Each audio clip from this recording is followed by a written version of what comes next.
The Path to Inner Peace, a Zen story that will transform your mind. In a remote valley hidden among mountains, there lived a man named Haru. Tired of the noise of the world and the shadows of his own thoughts, he decided to seek inner peace. He had heard of an old monk, Master Ryo, who lived in a humble wooden temple where the wind whispered ancient secrets through the cherry trees. One morning, Haru set off on the journey. He crossed rivers, climbed hills, and left behind the weight of his past. Upon arriving, he found the master sweeping the fallen leaves from the garden. "Master Ryo, I have come to learn how to find peace," said Haru with reverence.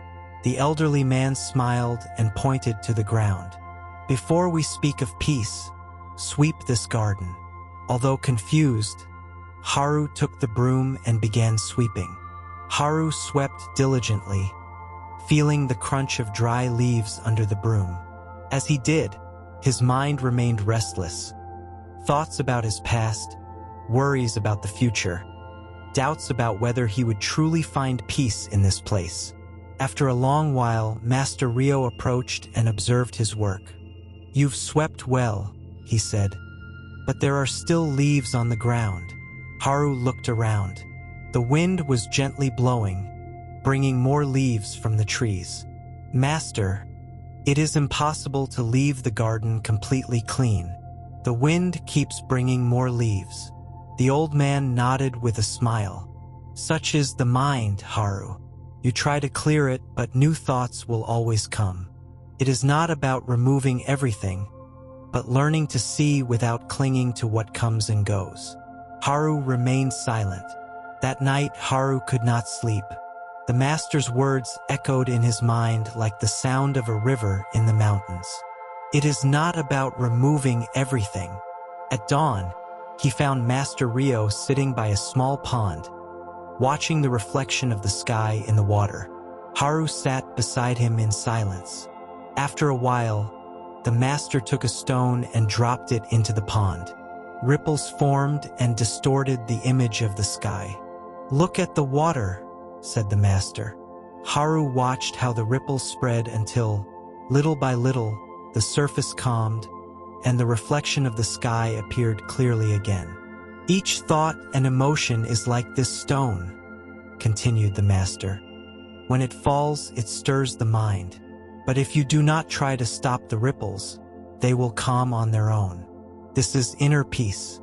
It is not about forcing stillness, but allowing everything to flow without resistance." Haru gazed at the water in silence. For the first time in a long while, something inside him began to settle. Days passed, and Haru continued to watch the pond each morning. He discovered that if he tried to smooth the water with his hands, he only stirred it more. But if he waited calmly, the ripples disappeared on their own. One day, while chopping wood, he felt his mind fill with anxious thoughts. How long will it take me to find peace? Am I really making progress? He glanced at the master, who was watching him with a slight smile. "Haru, tell me, how do you chop the wood?"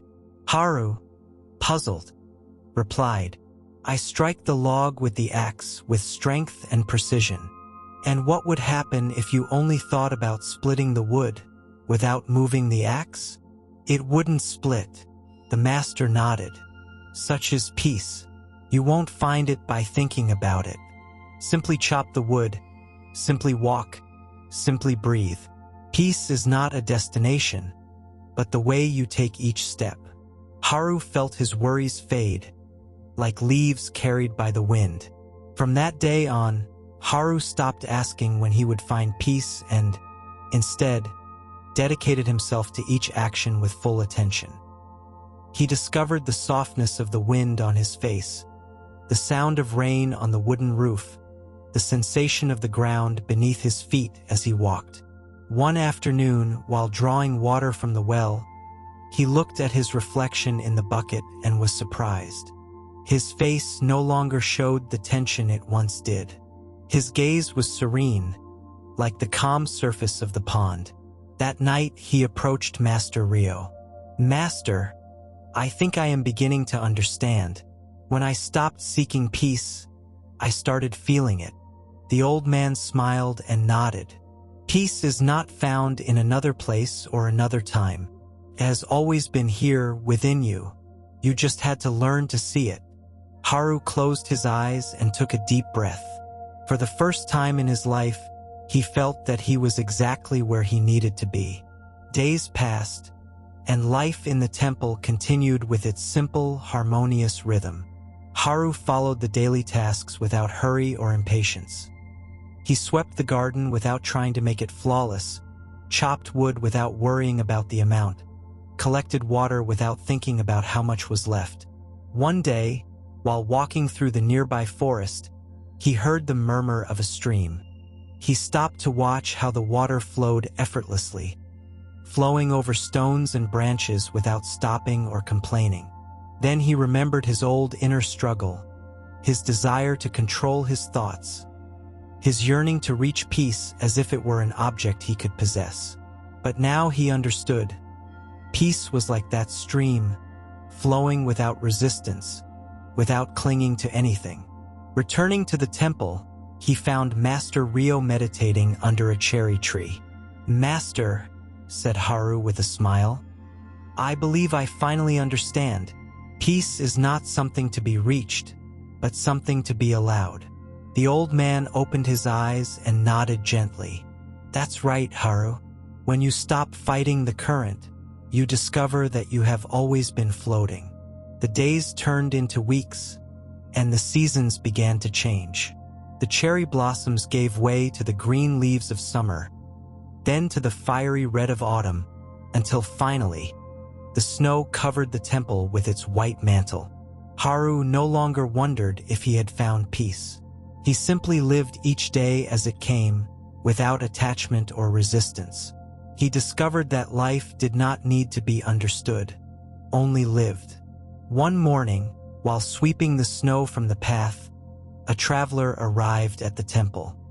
His face reflected the unease of someone who had traveled a long way in search of answers. "Excuse me," said the traveler.